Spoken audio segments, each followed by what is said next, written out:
ನಮಸ್ಕಾರ ವಿದ್ಯಾರ್ಥಿಗಳೇ. ಕರ್ನಾಟಕ ಶಾಲಾ ಪರೀಕ್ಷೆ ಮತ್ತು ಮೌಲ್ಯ ನಿರ್ಣಯ ಮಂಡಳಿಯು 2025ನೇ ಸಾಲಿಗಾಗಿ ದ್ವಿತೀಯ PUCಯ ಒಂದು ಮಾದರಿ ಪ್ರಶ್ನೆ ಪತ್ರಿಕೆಗಳ ಬಗ್ಗೆ ಸುತ್ತೋಲೆಯನ್ನು ಹೊರಡಿಸಿದ್ದು, ಈ ಒಂದು ಸುತ್ತೋಲೆಯಲ್ಲಿ 2025ಕ್ಕೆ ಸಂಬಂಧಿಸಿದಂತೆ ದ್ವಿತೀಯ PUCಯ ವಿದ್ಯಾರ್ಥಿಗಳಿಗಾಗಿ ಇಲ್ಲಿ ಬ್ಲೂ ಪ್ರಿಂಟ್ಗಳನ್ನು ಹಾಗೆ ಒಂದು ಮಾದರಿ ಪ್ರಶ್ನೆ ಪತ್ರಿಕೆಯನ್ನು ಕೂಡ ಕೊಟ್ಟಿದ್ದಾರೆ. ಇಲ್ಲಿ ಒಂದು ವಿಶೇಷತೆ ಏನು ಅಂತಂದರೆ 3 ಬ್ಲೂ ಪ್ರಿಂಟ್ಗಳು ಹಾಗೆ 3 ಮಾದರಿ ಪ್ರಶ್ನೆ ಪತ್ರಿಕೆಗಳನ್ನು ಕೊಟ್ಟಿದ್ದಾರೆ.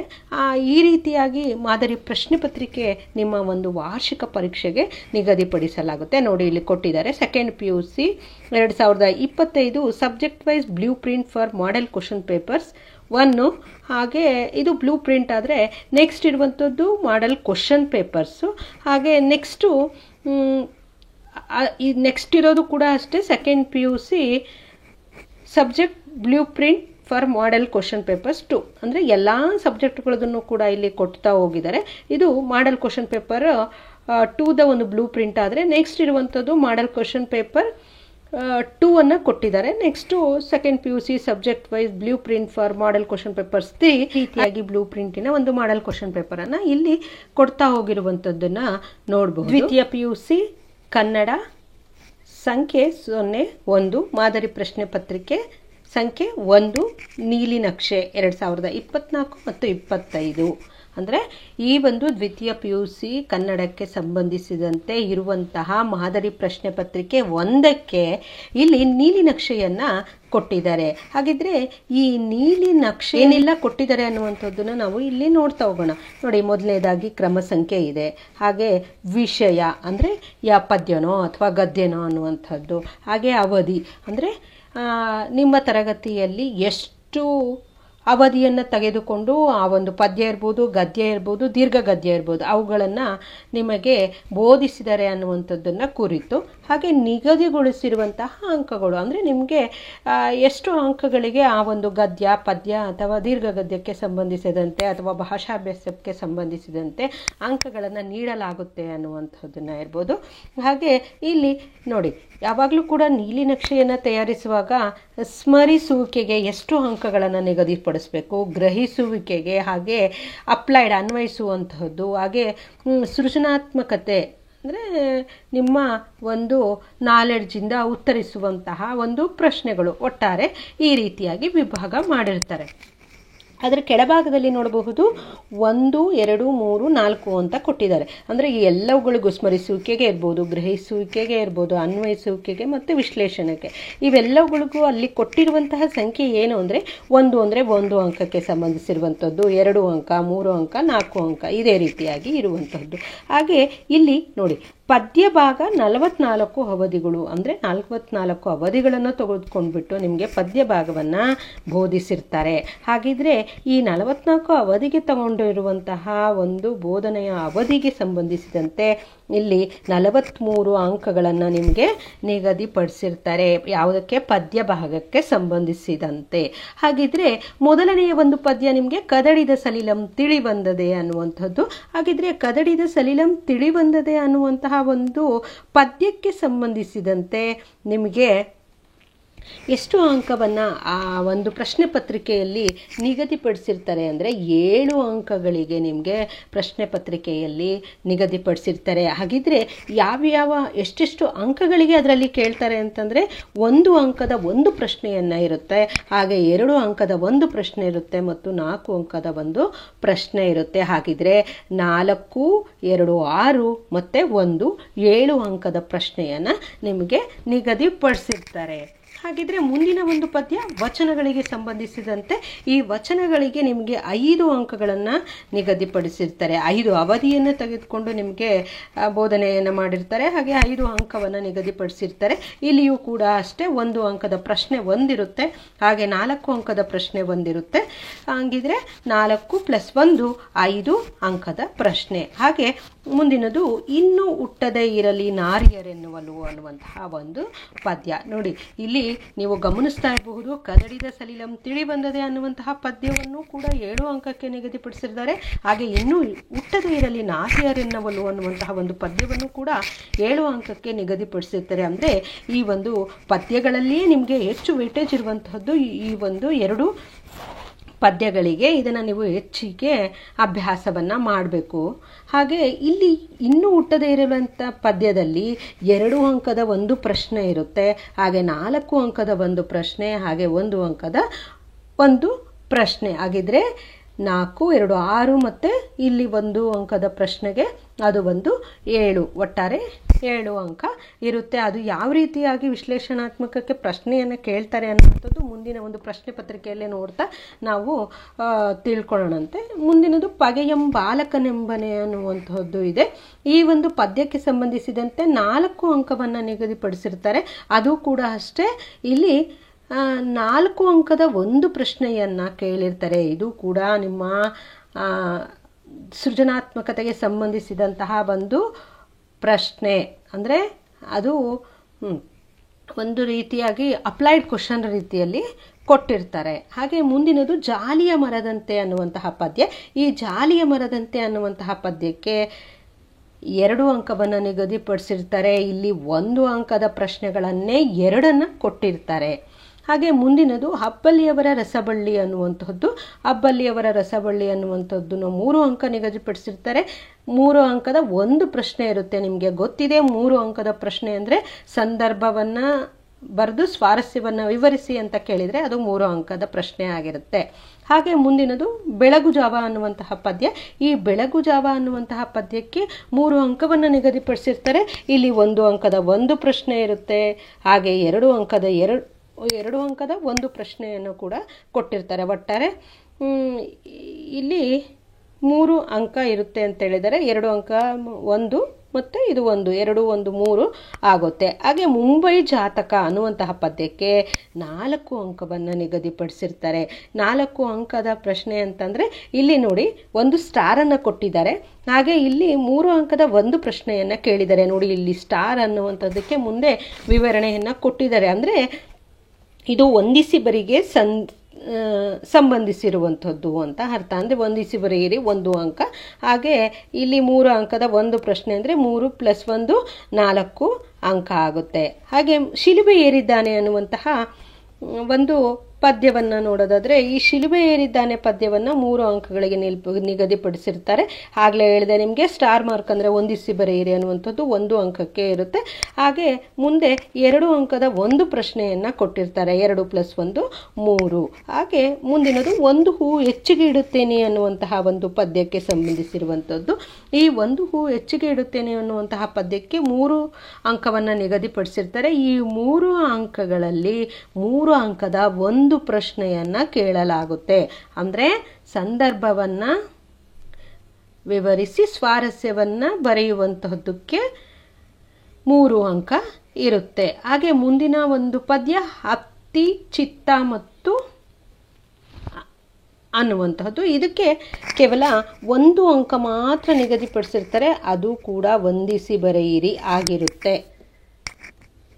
ಅದು ಹೊಂದಿಸಿ ಬರೆಯಿರಿ ಆಗಿರುತ್ತೆ. ಒಮ್ಮೆ ನಗುತ್ತೇನೆ ಅನ್ನುವಂತಹ ಒಂದು ಪದ್ಯ. ಈ ಒಂದು ಪದ್ಯಕ್ಕೆ ಸಂಬಂಧಿಸಿದಂತೆಯೂ ಕೂಡ 1 ಅಂಕ ಇರುತ್ತೆ. ಅದು ಕೂಡ ಹೊಂದಿಸಿ ಬರೆಯಿರಿಗೆ ಸಂಬಂಧಿಸಿರುವಂಥದ್ದು. ಮುಂದಿನ ಒಂದು ಭಾಗ ಅಂದರೆ ಗದ್ಯ ಭಾಗಕ್ಕೆ ಸಂಬಂಧಿಸಿರುವಂಥದ್ದು. ಗದ್ಯ ಭಾಗವನ್ನು ನೋಡೋದಾದರೆ ಇಲ್ಲಿ 34 ಅವಧಿಗಳನ್ನು ತಗೊಂಡಿರ್ತಾರೆ. ಆದರೆ ನಿಮಗೆ ನಿಗದಿಪಡಿಸಿರುವಂತಹದ್ದು 32 ಅಂಕಗಳು. ಅಂದರೆ ನಿಮಗೆ 32 ಅಂಕಗಳನ್ನು ಮಾತ್ರ ಗದ್ಯ ಭಾಗಕ್ಕೆ ಸಂಬಂಧಿಸಿರುತ್ತೆ. ಅಂದರೆ ನಿಮಗೆ ಹೆಚ್ಚಿನ ಅಂಕಗಳನ್ನು ಕೊಡುವಂತಹದ್ದು, ಹೆಚ್ಚಿನ ಅಂಕವನ್ನು ನಿಗದಿಪಡಿಸಿರುವಂಥದ್ದು ಪದ್ಯ ಭಾಗಕ್ಕೆ ಸಂಬಂಧಿಸಿದಂತೆ. ಪದ್ಯ ಭಾಗದಲ್ಲಿ ಎಷ್ಟಿರುತ್ತೆ? 43 ಅಂಕಗಳು ಇರುತ್ತೆ. ಹಾಗಿದ್ರೆ ಇಲ್ಲಿ 32 ಅಂಕಗಳನ್ನು ಯಾವ ರೀತಿಯಾಗಿ ಯಾವ್ಯಾವ ಗದ್ಯಗಳಿಗೆ ಸಂಬಂಧಿಸಿದಂತೆ ಎಷ್ಟೆಷ್ಟು ಅಂಕಗಳನ್ನು ನಿಗದಿಪಡಿಸಿದ್ದಾರೆ ಅನ್ನುವಂಥದ್ದನ್ನು ನೋಡೋಣ. ಇಲ್ಲಿ ಮುಟ್ಟಿಸಿಕೊಂಡವನು ಅನ್ನುವಂತಹ ಒಂದು ಗದ್ಯಕ್ಕೆ ಸಂಬಂಧಿಸಿದಂತೆ 6 ಅಂಕವನ್ನು ನಿಗದಿಪಡಿಸಿರ್ತಾರೆ. ಈ 6 ಅಂಕವನ್ನು ಯಾವ ರೀತಿಯಾಗಿ ಕೊಡ್ತಾರೆ ಅಂತಂದರೆ, ಇಲ್ಲಿ 2 ಅಂಕದ ಒಂದು ಪ್ರಶ್ನೆ ಇರುತ್ತೆ. ಹಾಗೆ 4 ಅಂಕದ ಒಂದು ಪ್ರಶ್ನೆ ಇರುತ್ತೆ. ಅಂದರೆ 4 ಅಂಕದ್ದು ಅಂದರೆ 5, 6 ವಾಕ್ಯಗೆ ಸಂಬಂಧಿಸಿರುವಂಥದ್ದು ಒಂದು ಪ್ರಶ್ನೆ ಆದರೆ 2 ಅಂಕದ ಪ್ರಶ್ನೆ ಒಂದಿರುತ್ತೆ, ಅಂದರೆ 6 ಅಂಕ ಆಯಿತು. ಹಾಗೆ ವಾಲ್ಪರೈ ಅಭಿವೃದ್ಧ ತಂದಂತಹ ಒಂದು ದುರಂತ ಯಾವುದು ಅಂತ ಇದೆ. ಇಲ್ಲಿ ಇದು ಕೂಡ ಅಷ್ಟೇ 1 ಅಂಕದ ಪ್ರಶ್ನೆಗೆ ಒಂದಿರುತ್ತೆ, ಹಾಗೆ 3 ಅಂಕದ ಪ್ರಶ್ನೆಗೆ ಒಂದಿರುತ್ತೆ. ಅಂದರೆ ಇದು ಏನು ಸಂದರ್ಭವನ್ನು ವಿವರಿಸಿ ಸ್ವಾರಸ್ಯವನ್ನು ಬರೆಯುವಂತಹದ್ದಕ್ಕೆ 3 ಅಂಕ, ಒಟ್ಟಾರೆ 4 ಅಂಕ ಆಗುತ್ತೆ. ಹಾಗೆ ಮುಂದಿನ ಒಂದು ಗದ್ಯ ಆಯ್ಕೆ ಇದೆ ನಮ್ಮ ಕೈಯಲ್ಲಿ ಅನ್ನುವಂತಹದ್ದು. ಇದು ಕೂಡ ಅಷ್ಟೇ, ಇದು 3 ಅಂಕದ ಒಂದು ಪ್ರಶ್ನೆ ಇರುತ್ತೆ, ಹಾಗೆ 1 ಅಂಕದ ಒಂದು ಪ್ರಶ್ನೆಯನ್ನು ಕೊಟ್ಟಿರ್ತಾರೆ. ಅಂದರೆ 3 + 1 4. ಇದು ಆಯ್ಕೆ ಇದೆ ನಮ್ಮ ಕೈಯಲ್ಲಿ ಅನ್ನುವಂಥದ್ದು, ಸಂದರ್ಭವನ್ನು ವಿವರಿಸಿ ಸ್ವಾರಸ್ಯ ಬರೆಯಿರಿ ಅನ್ನುವಂಥದ್ದು. ಹಾಗೆ ಇದು ಸೃಜನಾತ್ಮಕತೆಗೆ ಸಂಬಂಧಿಸಿದಂತಹ ಒಂದು ಪ್ರಶ್ನೆ ಇರುತ್ತೆ. ಮುಂದಿನದು ಕನ್ನಡವನ್ನು ಕಟ್ಟುವಂತಹ ಕೆಲಸ ಅನ್ನುವಂಥದ್ದು. ಇದು 1 ಅಂಕದ ಒಂದು ಪ್ರಶ್ನೆ ಇರುತ್ತೆ, ಹಾಗೆ 2 ಅಂಕದ ಒಂದು ಪ್ರಶ್ನೆ ಇರುತ್ತೆ. 2 + 1 3 ಆಗುತ್ತೆ.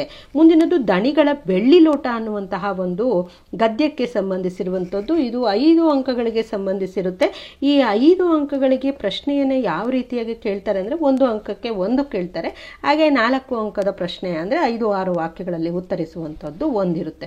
ಮುಂದಿನದು ಬದುಕನ್ನು ಪ್ರೀತಿಸಿದಂತಹ ಸಂತ ಅನ್ನುವಂತಹ ಒಂದು ಗದ್ಯ 3 ಅಂಕಗಳನ್ನು ಒಳಗೊಂಡಿರುತ್ತೆ.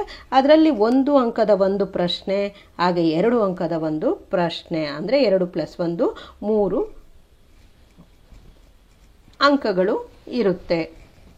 ಮುಂದಿನ ಒಂದು ಗದ್ಯ ತಿರುಳುಗನ್ನಡದ ಬೆಳ್ನುಡಿ ಅನ್ನುವಂಥದ್ದು. ಇದನ್ನು 4 ಅಂಕಗಳಿಗೆ ನಿಮಗೆ ನಿಗದಿಪಡಿಸಿರ್ತಾರೆ. ಅಲ್ಲಿ 1 ಅಂಕದ ಒಂದು ಪ್ರಶ್ನೆ, ಹಾಗೆ 3 ಅಂಕದ ಒಂದು ಪ್ರಶ್ನೆ.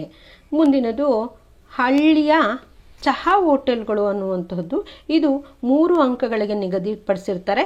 1 ಅಂಕದ ಒಂದು ಪ್ರಶ್ನೆ, ಹಾಗೆ 2 ಅಂಕದ ಒಂದು ಪ್ರಶ್ನೆ, 3 ಅಂಕ.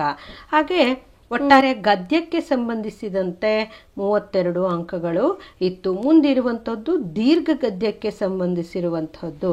ಹಾಗಿದ್ರೆ ದೀರ್ಘ ಗದ್ಯಕ್ಕೆ ಸಂಬಂಧಿಸಿದಂತೆ 22 ಅವಧಿಗಳನ್ನು, ಅಂದರೆ ನಿಮ್ಮ ಬೋಧನೆಗಾಗಿ 22 ಅವಧಿಯನ್ನು ತಗೊಂಡಿರ್ತಾರೆ. ಇಲ್ಲಿ ನಿಗದಿಪಡಿಸಿರುವಂಥದ್ದು 25 ಅಂಕಗಳು. ಹಾಗಿದ್ರೆ 25 ಅಂಕಗಳಿಗೆ ಯಾವ ರೀತಿಯಾಗಿ ಪ್ರಶ್ನೆಗಳನ್ನು ಕೊಡ್ತಾರೆ ಅಂದರೆ 1 ಅಂಕದ 2 ಪ್ರಶ್ನೆಯನ್ನು ಕೇಳ್ತಾರೆ, ಹಾಗೆ 2 ಅಂಕಗಳಿಗೆ 4 ಪ್ರಶ್ನೆಯನ್ನು ಕೇಳ್ತಾರೆ, ಹಾಗೆ 3 ಅಂಕದ 2 ಪ್ರಶ್ನೆ ಇರುತ್ತೆ, ಮತ್ತು 4 ಅಂಕದ 2 ಪ್ರಶ್ನೆಗಳನ್ನು ಕೊಟ್ಟಿರ್ತಾರೆ. ಹಾಗೆ ಮತ್ತೂ ಒಂದು 4 ಅಂಕದ ಒಂದು ಪ್ರಶ್ನೆ ಇರುತ್ತೆ. ಇಷ್ಟು ದೀರ್ಘ ಗದ್ಯಕ್ಕೆ ಸಂಬಂಧಿಸಿರುವಂತಹದ್ದು. ಹಾಗೆ ಮುಂದಿನದು ಒಂದು ನೋಡೋಣ, ಭಾಷಾಭ್ಯಾಸಕ್ಕೆ ಸಂಬಂಧಿಸಿದಂತೆ ನೋಡಿ, ವ್ಯಾಕರಣಕ್ಕೆ ಸಂಬಂಧಿಸಿರುವಂಥದ್ದು. ವ್ಯಾಕರಣಕ್ಕೆ ಸಂಬಂಧಿಸಿರುವಂತಹದ್ರಲ್ಲಿ ಪ್ರಬಂಧನೂ ಕೂಡ ಬರುತ್ತೆ, ಪತ್ರಲೇಖನೂ ಬರುತ್ತೆ, ಹಾಗೆ ನಿಮಗೆ ನಾನಾರ್ಥ ಇರ್ಬೋದು, ತತ್ಸಮ ತದ್ಭವ ಇರ್ಬೋದು, ನುಡಿಗಟ್ಟು ಇರ್ಬೋದು.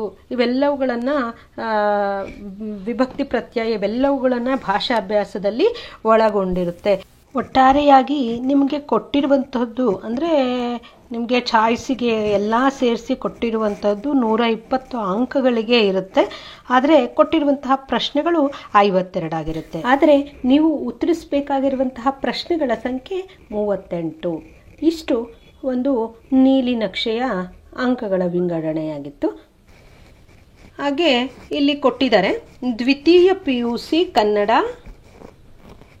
ಒಂದು ಮಾದರಿ ಪ್ರಶ್ನೆ ಪತ್ರಿಕೆ ನೀಲಿ ನಕ್ಷೆ 2024 ಮತ್ತು 25. ಅಂದರೆ ಕ್ವಶನ್ ಪೇಪರ್ ವೇಟೇಜ್ ಎಷ್ಟಿರುತ್ತೆ ಅಂತಂದರೆ ಸುಲಭ ಮಾದರಿಯ ಕ್ವಶನ್ಸ್ ಎಷ್ಟಿರ್ತವೆ, ಹಾಗೆ ಕಠಿಣ ಮಾದರಿಯ ಪ್ರಶ್ನೆಗಳನ್ನು ಎಷ್ಟು % ಕೊಟ್ಟಿರ್ತಾರೆ ಅಂದರೆ ಸುಲಭ ಮಾದರಿಯ ಪ್ರಶ್ನೆಗಳು 72.5% ಅಷ್ಟಿದ್ರೆ ಕಠಿಣ ಮಾದರಿಯ ಪ್ರಶ್ನೆಗಳು 27.5% ಕೊಟ್ಟಿರ್ತಾರೆ.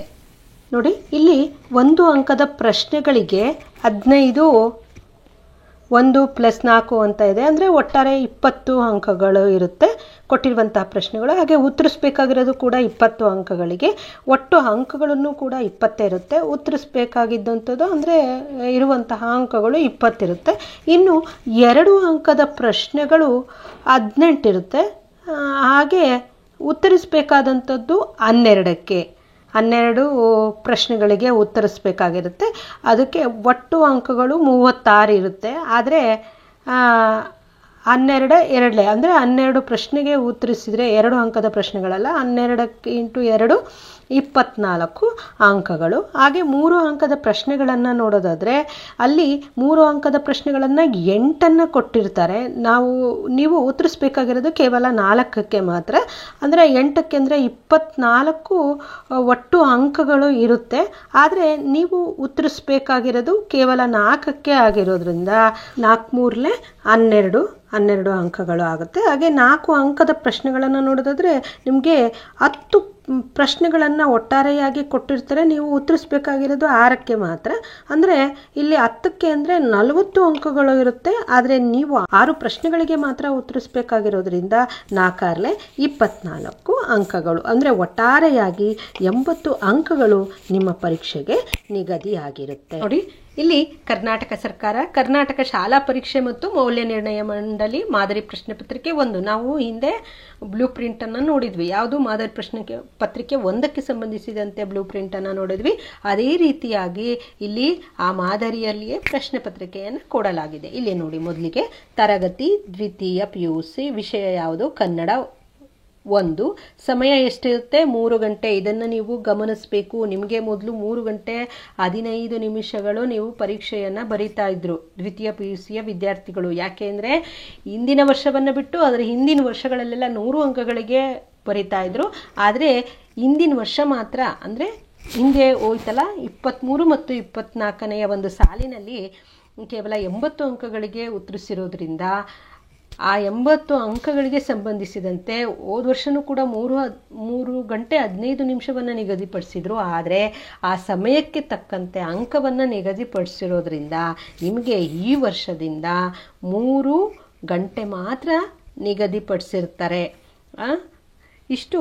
ಆದರೆ ಹಾಗೆ ಒಟ್ಟು ಪ್ರಶ್ನೆಗಳು ಎಷ್ಟಿರುತ್ತೆ ಅಂದರೆ 52 ಪ್ರಶ್ನೆಗಳನ್ನು ನಿಮಗೆ ಕೊಟ್ಟಿರ್ತಾರೆ. ಒಟ್ಟಾರೆಯಾಗಿ 52 ಪ್ರಶ್ನೆಗಳು.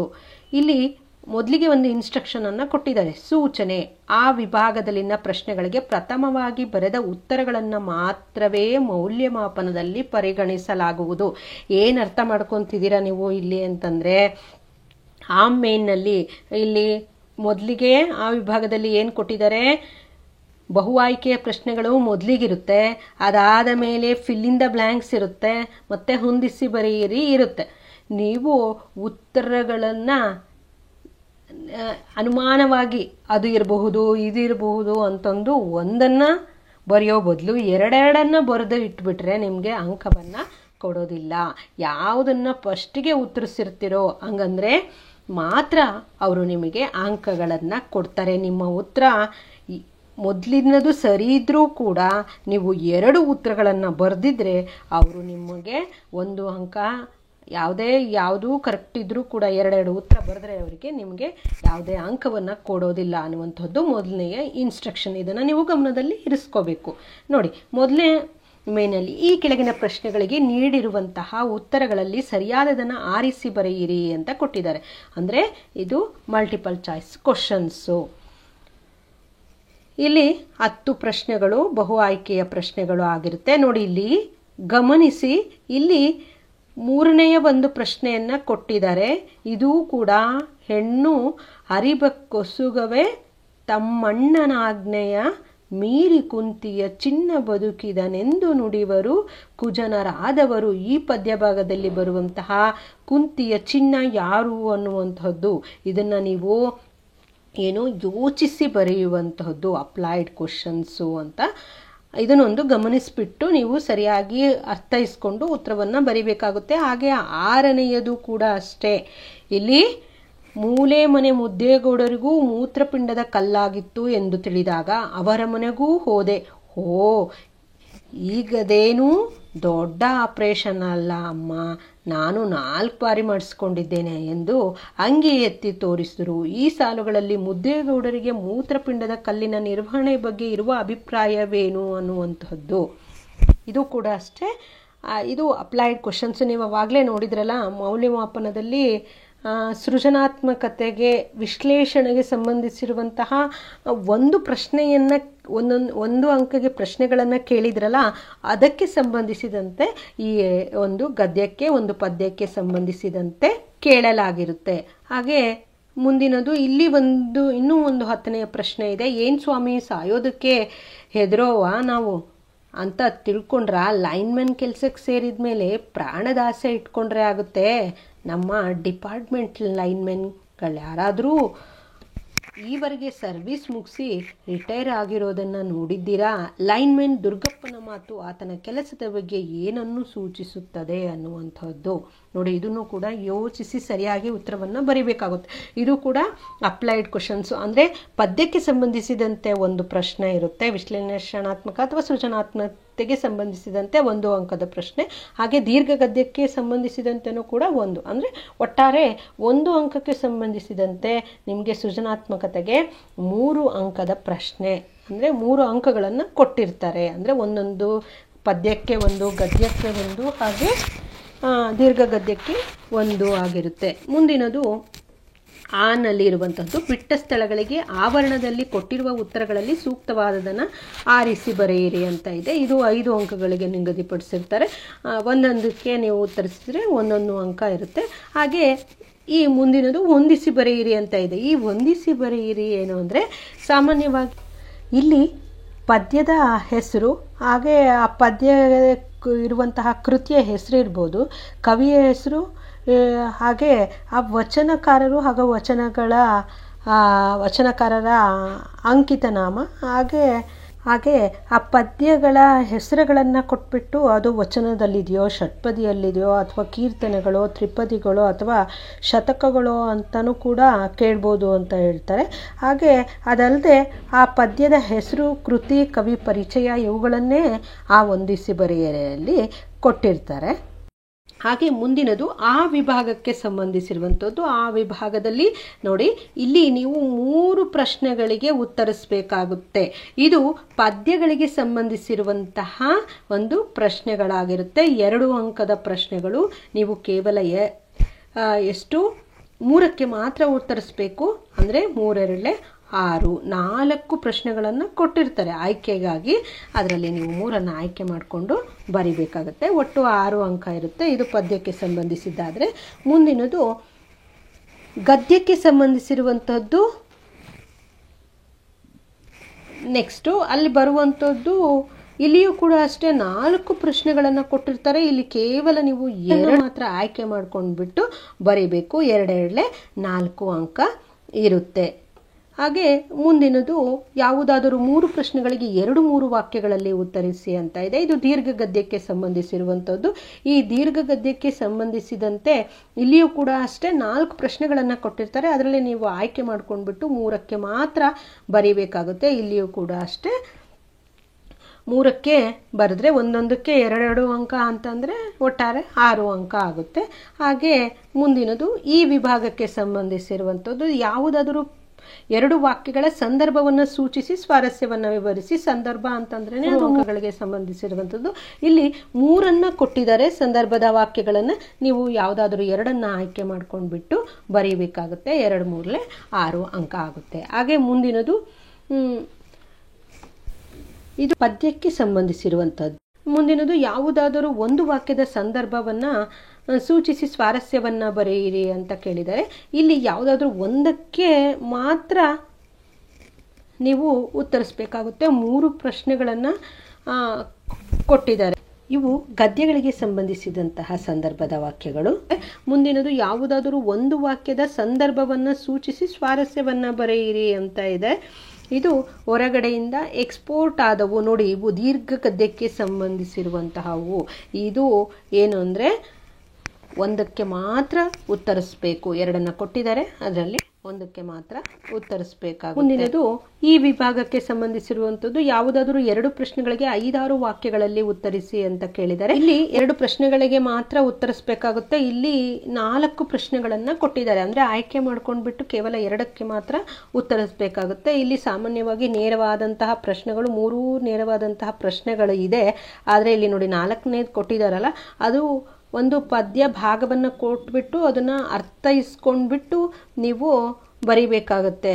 ಅಂದರೆ ನೋಡಿ, ಯಾವುದಿದು? ಉಣದಿರ್ಪ ದನಮಿರ್ದೊಡೇನು ಸುತನಿರ್ದೇ ಮುಪ್ಪಿನಲ್ಲಾಗೋದು ಒಣಗಲ್ಪರೈಗೆ ಬಾರದಿರ್ದ ಮಳೆ ತಾಂ ಬಂದೇ ನಾಪತ್ತಿನೋಳ್ ಮಣಿದುಂ ನೋಡದ ಬಂಧುವೇತಕ್ಕೆ ಎಣಿಸಲ್ ಕಾಲೋಚಿತ ಕೈದಿದ ತೃಣವೇ ಪರ್ವತವಲ್ಲವೇ ಹರಹರ ಶ್ರೀ ಚನ್ನ ಸೋಮೇಶ್ವರ ಅನ್ನುವಂಥದ್ದನ್ನು ಕೊಟ್ಟಿದ್ದಾರೆ. ಅಂದರೆ ನೀವು ಈ ಪದ್ಯವನ್ನು ಸರಿಯಾಗಿ ಅರ್ಥೈಸ್ಕೊಂಡ್ಬಿಟ್ಟು ಮುಂದೆ ಕೊಟ್ಟಿರುವಂಥ ಪ್ರಶ್ನೆಗಳಿಗೆ ಉತ್ತರಿಸಬೇಕಾಗುತ್ತೆ.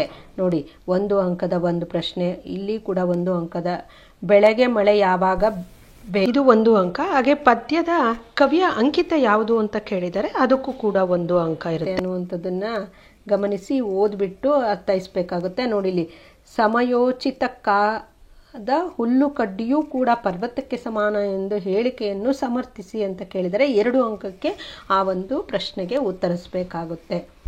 ಹಾಗೆ ಈ ಒಂದು ಪದ್ಯ ಭಾಗ ಅಪ್ಪಗೆ ಬಾಲಕನೆಂಬನೆ ಅನ್ನುವಂತಹ ಒಂದು ಪದ್ಯ ಭಾಗದಿಂದ ಆರಿಸಿಕೊಳ್ಳಲಾಗಿದೆ. ಮುಂದಿನದು ಯಾವುದಾದರೂ ಒಂದು ಪ್ರಶ್ನೆಗೆ 5-6 ವಾಕ್ಯಗಳಲ್ಲಿ ಉತ್ತರಿಸಿ ಅಂತ ಇದೆ. ಇದು ಗದ್ಯಕ್ಕೆ ಸಂಬಂಧಿಸಿರುವಂಥದ್ದು. ಬಸಲಿಂಗ ಕೊನೆಯಲ್ಲಿ ತೆಗೆದುಕೊಂಡ ನಿರ್ಧಾರ ಯಾವುದು, ಅದಕ್ಕೆ ಕಾರಣಗಳೇನು ಅಂತ ಇಲ್ಲಿ 2 ಪ್ರಶ್ನೆಗಳನ್ನು ಕೊಟ್ಟಿದ್ದಾರೆ. ಅದರಲ್ಲಿ ಕೇವಲ ನೀವು ಒಂದನ್ನು ಮಾತ್ರ ಆಯ್ಕೆ ಮಾಡ್ಕೊಂಡ್ಬಿಟ್ಟು ಬರೀಬೇಕಾಗುತ್ತೆ. ಒಂದಕ್ಕೆ 4 ಅಂಕ ಇರುತ್ತೆ. ಹಾಗೆ ಮುಂದಿನದು ಯಾವುದಾದರೂ ಒಂದು ಪ್ರಶ್ನೆಗೆ 5-6 ವಾಕ್ಯಗಳಲ್ಲಿ ಉತ್ತರಿಸಿ ಅಂತ ಕೊಟ್ಟಿದ್ದಾರೆ. ಇದು ದೀರ್ಘಗದ್ಯಕ್ಕೆ ಸಂಬಂಧಿಸಿರುವಂತಹ ಪ್ರಶ್ನೆಗಳು. ಇಲ್ಲಿ ಒಂದು ಪ್ರಶ್ನೆಗೆ ಮಾತ್ರ ಉತ್ತರಿಸಬೇಕು. ಇಲ್ಲಿ 2 ಪ್ರಶ್ನೆಗಳನ್ನು ಕೊಟ್ಟಿದ್ದಾರೆ. ಒಂದು ಪ್ರಶ್ನೆಗೆ ಉತ್ತರಿಸಿದರೆ ನಿಮಗೆ 4 ಅಂಕ. ಮುಂದಿನದು ವಿಭಾಗಕ್ಕೆ ಸಂಬಂಧಿಸಿರುವಂಥದ್ದು. ಇದು ಭಾಷಾಭ್ಯಾಸ ಅಂದ್ರೆ ವ್ಯಾಕರಣಕ್ಕೆ ಸಂಬಂಧಿಸಿರುವಂಥದ್ದು. ಈ ಕೆಳಗಿನ ಪ್ರಶ್ನೆಗಳಲ್ಲಿ ಯಾವುದಾದರೂ 4ಕ್ಕೆ ಸೂಚನೆಗನುಗುಣವಾಗಿ ಉತ್ತರಿಸಿ ಅಂತ ಕೇಳಿದ್ದಾರೆ. ನೋಡಿ, ಸೂಚನೆಗನುಗುಣವಾಗಿ ಅಂತಂದರೆ ಇಲ್ಲಿ ನಿಮಗೆ ಕೊಟ್ಟಿದ್ದಾರೆ. ಕೆಳಗಿನ 2 ಶಬ್ದಗಳಿಗೆ ತದ್ಭವ ರೂಪ ಬರೆಯಿರಿ, ಕೆಳಗಿನ 2 ಪದಗಳ ಗುಣವಾಚಕಗಳನ್ನು ಗುರುತಿಸಿ ಬರೆಯಿರಿ, ಕೆಳಗಿನ 2 ಪದಗಳ ವಿಭಕ್ತಿಗಳನ್ನು ಹೆಸರಿಸಿ, ಕೆಳಗಿನ 2 ಕ್ರಿಯಾಪದಗಳ ಕಾಲವನ್ನು ಬರೆಯಿರಿ, ಕೆಳಗಿನ 2 ನುಡುಗಟ್ಟುಗಳನ್ನು ನಿಮ್ಮ ಸ್ವಂತ ವಾಕ್ಯಗಳಲ್ಲಿ ಬಳಸಿ ಬರೆಯಿರಿ, ಯಾವುದಾದರೂ 2 ಅನ್ಯದೇಶೀಯ ಪದಗಳನ್ನು ಬರೆಯಿರಿ ಅಂತ ಕೇಳಿದ್ದಾರೆ. ಈ ರೀತಿಯಾಗಿ 6 ಪ್ರಶ್ನೆಗಳನ್ನು ಕೊಟ್ಟಿದ್ದಾರೆ. 6ರಲ್ಲಿ ನೀವು 4ಕ್ಕೆ ಮಾತ್ರ ಉತ್ತರಿಸಬೇಕು.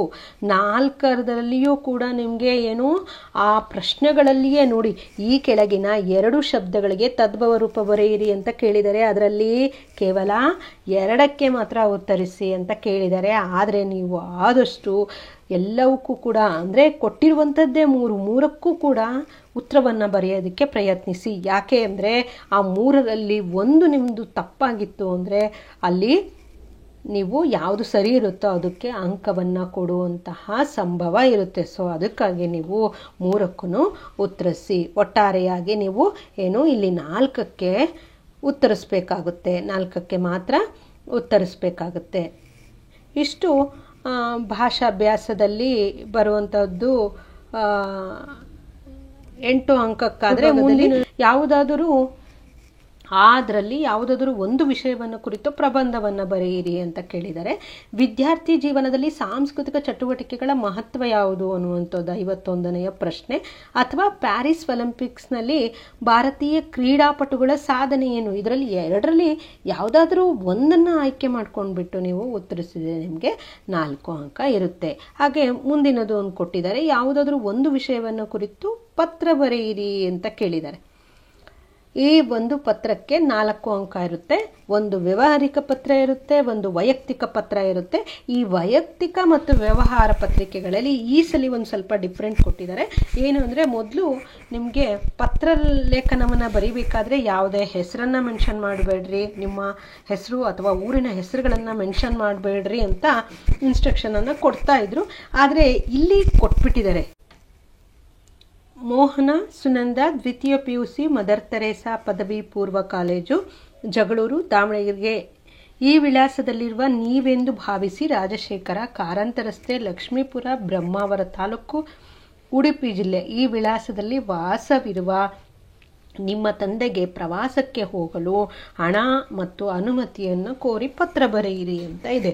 ಇದು ವೈಯಕ್ತಿಕ ಪತ್ರ. ಆದರೆ ಮುಂದಿರುವಂಥದ್ದು ಪ್ರಾಂಶುಪಾಲರಿಗೆ ಅಂಕಪಟ್ಟಿಯನ್ನು ಕುರಿತು ಬರೆಯುವಂತಹದ್ದು ಏನು, ಇದು ವ್ಯಾವಹಾರಿಕ ಪತ್ರ. ಗಂಗಾಮತ್ತ ಭೀಮೇಶ, ದ್ವಿತೀಯ PUC, Abdul Kalam PU college, Aland, Kalaburagi ಜಿಲ್ಲೆ. ಈ ವಿಳಾಸಕ್ಕೆ ಪತ್ರವನ್ನು ಬರಿಬೇಕು. ಇದು ವ್ಯಾವಹಾರಿಕಕ್ಕೆ ಸಂಬಂಧಿಸಿದರೆ, ಇದು ವೈಯಕ್ತಿಕಕ್ಕೆ ಸಂಬಂಧಿಸಿರುವುದು. ಇದು 4 ಅಂಕಕ್ಕೆ ನಿಗದಿಯನ್ನು ಪಡಿಸಿರ್ತಾರೆ. ಇಷ್ಟು ನಿಮ್ಮ ಮಾದರಿ ಪ್ರಶ್ನೆ ಪತ್ರಿಕೆಯ ಒಂದು ಮಾದರಿ ಹಾಗೆ ಬ್ಲೂ ಪ್ರಿಂಟ್ ಆಗಿತ್ತು. ಈ ಒಂದು ಮಾದರಿ ಪ್ರಶ್ನೆ ಪತ್ರಿಕೆಯ ಉತ್ತರಗಳನ್ನು, ಸಂಪೂರ್ಣವಾದಂತಹ ಉತ್ತರವನ್ನು ಮುಂದಿನ ವಿಡಿಯೋದಲ್ಲಿ ಕೊಡ್ತಾ ಹೋಗ್ತೀನಿ. ಧನ್ಯವಾದಗಳು.